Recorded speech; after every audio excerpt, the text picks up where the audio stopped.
Welcome to Two Online by Boys Club. Hot internet news served fresh. I'm Natasha Hoskins. I'm Dina Burke. And this is Boys Club. Wait, is it just Boys Club? It's just Boys Club. The Boys Club podcast? No. Just Boys Club. Hello. Hey. Welcome to Two Online. This is a podcast where myself, Natasha, and Dina Hi. share internet stories. This is an auditory For You page. These are stories we come across online, weird internet subcultures, funny memes, the origin stories of many things that originate from the internet. The origin story of many things. Today is very cultured. It's a culture. I was going to say culture war, but not really. We're at the intersection of something and culture here with today's podcast. So we talk about a lost art that was revived and a nostalgic song about the New York City art world. So I can't wait to hear what you think. Also, for some reason, I said the name of this woman in my story incorrect the entire time. So it's Mary Boone, not Bone. Just something to look forward to. Okay, give it a listen. Do you want to go first or do you want me to go first? I'll go first. I'm like honestly embarrassed about what I'm bringing to you today. I can't wait to hear. I said when you texted me that, I said looking forward, and I meant it. I am genuinely looking forward to what we're going to talk about. It's a little like NYU undergrad, but that's where we're Timothy at. Chalamet giving chlamydia to everybody kind of thing. It's kind of adjacent to that. Okay. Okay. So my take today is that TikTok has revived a lost art, and the lost art is miming. Okay. Okay. I was like trying to name a trend for it. Name it and claim it. I'm gonna name it and claim it. I was trying to name it. I see it kind of referred to as hands talk, but I don't like that. Also, okay. Mime talk doesn't really work. I've landed on ChaplinCore, as in Charlie ChaplinCore. I don't know that works, but okay. When I think ChaplinCore, I think like a chaplain, like a priest, like a chaplain. You might be rooted in some other. I don't know. Potentially rooted in some other. I don't know that everyone would think that. Maybe we could do a poll and see what comes to mind. Okay, but basically, it's this trend of people, and I have mostly why I brought this to online today is because there's these two creators that I found that I am obsessed with, and they're so funny, and they're doing such good stuff. And I was basically just like, how do I find an excuse to talk about them and the work that they're doing? And so basically there's these two women that I found, and I'm sure there's other people that are doing it, but basically these women are they're not partners, like two separate accounts. No, two separate creators. Okay. One pulls clips from movies and does what I can only describe as like a dramatic kind of dance reading of it, but she is not reading the lines. Okay. She's miming the lines, and she's doing like hand gestures to it, and it's kind of like dance. It's kind of dancey in that she like has clearly memorized moves for it, but it's not dance. It's a third more elusive thing. It is a third more elusive thing. It's miming. And then there's this other creator who's the hands talk creator who she is doing it to instrumentals, and I'm going to play them for you in a second so you can see them. But she's doing it to immediately recognizable instrumentals like theme tunes, or I'm gonna play you one that's like a intro music, and she's doing like what I can only describe as like very modern storytelling that's also silent. Okay. I'm really struggling to think that this is cool or interesting. I'm really struggling. No worries. I just feel like you can hang with a certain type of, I don't like musicals. And you love musicals, or at least your home is filled with musicals constantly. And that might be because of your children or because of you. But it's reading adjacent to that. But let me watch. Okay, watch this one first. And then 1.7 million views. This is not niche. It's not niche. Okay, I'm watching.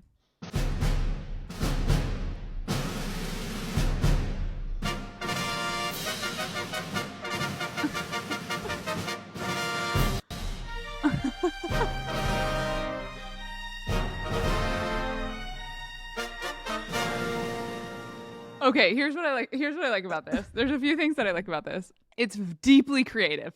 It's so creative. Like, I would never think to do what she's doing. Yes.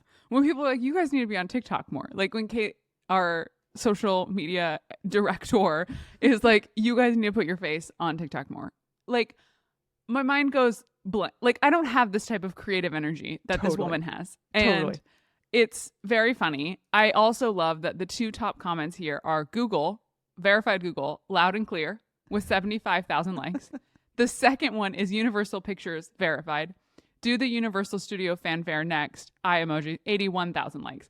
She's getting Spotify. She's getting Tarte Cosmetics, Fox TV. Like, there's Wendy's UK. Like, the top of the pyramid. I guess what's most interesting to me about it, apart from her creativity, the level of creativity that this woman has. No, 9.5 million views. Okay, a ton of views on this.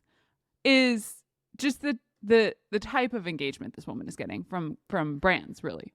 And I think she's getting it because it's unexpected creativity, which I think is just one of my favorite things to see on the internet. It's one of the best parts of the internet is when someone has like a constraint. In this case, it's like the constraint of TikTok is that it has to be short and it's music first and it's like head and face and shoulders and hands and like that's basically it. And she's taken all these constraints and come up with something that's like so surprising, deeply original. It's so original. And in a sea of unoriginal, you're just like immediately like, wow. And my take is that this is actually miming. And like that died with the French mime artists of the 1900s. And this is like a new form of it. Mm-hmm. Okay, let me show you the other one. What's the saying? All businesses packaging and repackaging. Bundling and rebundling. We've rebundled miming for TikTok. Exactly. I fear you may like this one last, but I feel I will too. I just feel it. But I really, really like this creator a lot. I think the reason why I think I will like it less is because you're showing it to me second, which makes me think you thought about the sale of this mime talk. Okay, here we are. This is a different creator. But I am leaving for India. And it is not far enough. Do you think that there is a corner of this earth that you could travel to far away enough to free me from this torment? Yeah, I don't like this. I do not like this. You don't like it? I'm happy for her, but I do not want to watch this. Oh my gosh, I can't even make it through the 30-second clip. Too this performative. Is so cringe to me. Mm-hmm. It's performative. It's also like what you sent me, link in show notes, is it sounds like Disney characters too, like or something. So it's a Bridgerton clip, and she's doing miming over the top of it, but it's not giving Bridgerton at all. It's giving something else entirely. This category feels adjacent to me to another category on the internet that I absolutely love, and that's when creators, there's like a category of them. I'm sure there's a packaging that people have given it, but it's when creators like set up their laptop in front of them or right behind them, and they're in the shot too, and then they have their camera on like a tripod or something like that. And on their computer, they're playing a scene from a movie of some kind, and then they're acting it out as well. So like it's like Tony Soprano, and they know like all the words and all the inflection and all the hand motions, and they do it. The audio is playing, and they're also speaking the audio. And there's a few that are so funny. Like they just they know the content so deeply. Like it's a show that you see that, or like a clip that they've watched hundreds of times. Like one is Tyra Banks. Classic clip of her like getting really mad at the girl and yelling at her.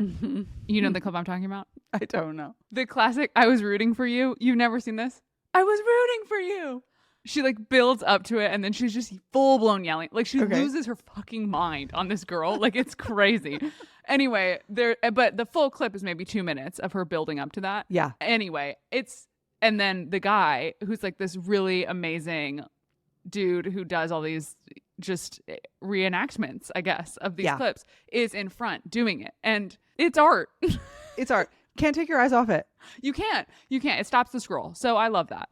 That's that. I was going to walk you through the sort of history of miming and how. And not necessary, I don't think.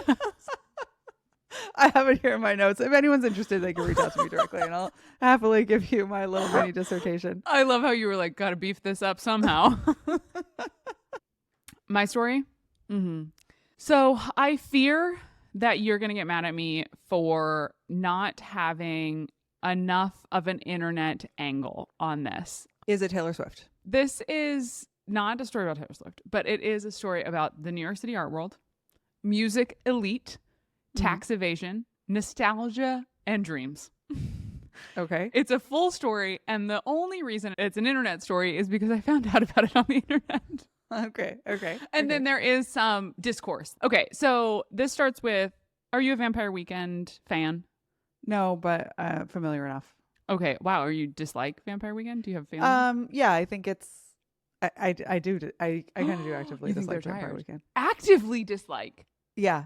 Whoa. Okay. Wow. That's a strong. I didn't really expect that take. I'm a Vampire Weekend fan. Okay. I think I'll turn on an album every summer. Great. What's not to love? Okay. You know? I find it like pandering or something. I don't know. Okay. But okay. go on, please carry on. Don't let that dissuade you. Contra. Horchata. Drinking a horchata. Oh my gosh. It's a great song. Every summer. I'm on a boat. I turn it on. We're happy. Anyway. Go off. It is patronizing, I guess. Somehow. Pandering. Okay. So they just came up with a new album, Only God Was Above Us. The fifth album came out April 5th. And the New York Times said, Vampire Weekend did not make a doom and gloom record. On its fifth album, suffice with thoughts of 20th century New York City, indie rock pop maximalists get noisier. But it's a journey out of negativity into, quote, something a little deeper. So that's just to give you some context for what the album feels like and sounds like, I guess. Okay, my interpretation of that is that it's a positive pop rock album. It's positive. It has just like an era of like nostalgia. It's a really good album so far. Okay. And there's one song that is clearly the best song on the album and getting a lot of love. And that song is called Mary Bone. Mm-hmm. So are you familiar with whom Mary Bone is? The name is familiar, but I can't place it. Okay. So Mary Bone is a very famous New York City gallerist. She was like huge in the 80s. They called her the queen of the New York City art scene. New wave 1980s art. She was the it girl with 2 galleries in the city. Both of them closed in 2019 because she went to prison. She was sentenced to 30 months in prison for tax evasion. And in September 2018, she pled guilty to filing false documents, essentially in her tax return. And she basically falsified expenses to look like her gallery was losing money when it wasn't. And there's a whole story around that that's very interesting. Who amongst us hasn't falsified expenses? Let's put that on a podcast and publish it. And she had to pay $3 million, again, was sentenced to 30 months in prison. She was loved by the art world. So many people came forward, Wendy White, Jerry Salt, to testify to her character and her dedication to the art establishments. Some people even said, Mary's just been targeted. Like, all the boys aren't cooking the books. So people were very much like, she was targeted. She was caught. Yeah. Art world? Are you kidding me? Like, another way to say art world is to say tax evasion. Right. One and the same, different side of the same coin. And in a statement, Boone said, if I'm going to be the Martha Stewart of the art world, I hope to do it with the same humility, humor, grace, and intelligence that she did. I'm trying to be optimistic and see this as a learning experience. What a great quote. So that's sort of her vibe. She was released in prison. She was released from prison in 2020 and during COVID. So she's out of prison. She's been out of prison for a while. Anyway, coming back to the song. So the discourse around the song is that this is the best album on the song. It's a great song. Like, I'm going to play a little bit for you here. Mm-hmm. It's excellent. Let's just give it a little listen here. We always wanted money, now the money's not the same.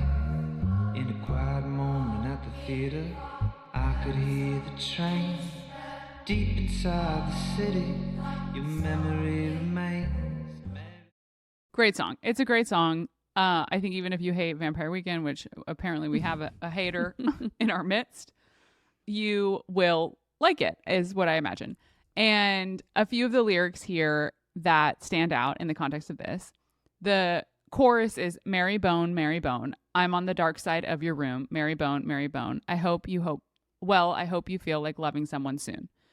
Crooked crime, petty cop, not on the street yet, but it was cooking. And then goes on to talk about sort of like Brooklyn and Queens and all this stuff. And essentially the song is this very nostalgic song about New York City and about like your dreams and coming here and like the ambition of others. And they essentially, the reason why this is interesting and how it relates back to Vampire Weekend and why they're talking about it is that he worked in her gallery when he first was like coming into the New York scene. He was working at her gallery. And so it's very much like a part of their story of early days New York and their experience of being here and working here. Okay. So the discourse around the song online, again, people are loving it. A really funny tweet is this guy, you know, the meme of Jay-Z where he's got the like the big wide old lady sunglasses and he's like bobbing his head. And it said Mary Bone listening to her song when the instrumental break hits, which is funny. Then it's like, okay, how this relates to Mary Bone. They work together,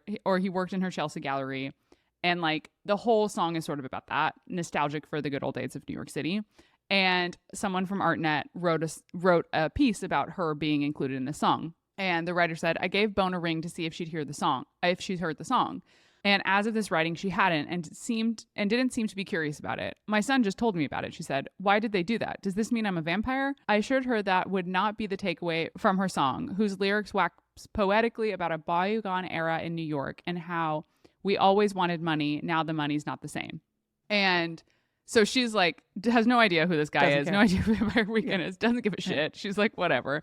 So then I went to the Reddit threads and I'm like, okay, what are people saying? Like, what is the sort of sentiment of this? And of course, like people who are on the Vampire Weekend Reddit subreddit are big fans of the song and big fans of them. But they said, one comment that I really like said, New York rises and falls in decade-long cycles, oscillating between gentrification, decay, new money incoming, old money leaving. To me, it's a tongue-in-cheek acceptance that the only way that New York returns to its former glory is if someone with deep pockets shakes things up and allows it to return. It'd be great if that wasn't the case, but it certainly seems to be. So Ezra, the lead singer of Vampire Weekend, holds out hope that a Mary Bone figure can jumpstart some new verve into this beloved New York and create new cultural imprints. To me, there's a tension between the appreciation of Bone's status as a custodian of metropolitan culture and his willingness to overlook her tax evasion crimes because the juice was worth the squeeze for the cultural overlook. And I'm like, I love people going online and just debating essentially whether it was okay for this woman to evade taxes because of how much she brought to New York City, and all of this coming back from a Vampire Weekend song because he worked in her gallery. Like, it's just a really New York City story in a way that I love. Yeah. Full circle moment for everyone involved. Full circle moment. So that's that. Were you a gallery girl? Did you work in galleries? I did work in a gallery. I worked for a curator. There was a moment where I was like, I'm going to be in the arts. And then I was like, okay, wait, I have to go back to get my master's and then make like $35,000 to work at like the Minnesota Museum of Art to like maybe make it back to drag 'em to New York one day. I was just like, oh, it's only fun to be in the art world if you're buying the art. Right. So, but I have been rewatching Sex and the City because it's on Netflix. You would think that I'm getting some sort of like referral kickback from Sex and the City from how much I'm telling people about my rewatch on Netflix. But Charlotte is a gallery. She works at a gallery. She's a gallery girl. And it's very fun to watch that whole experience of life. I'm like, wow, that's just the worst. It seems like the worst job. Great. Well, on that note. Okay. 2 online. Not our best. Not our worst.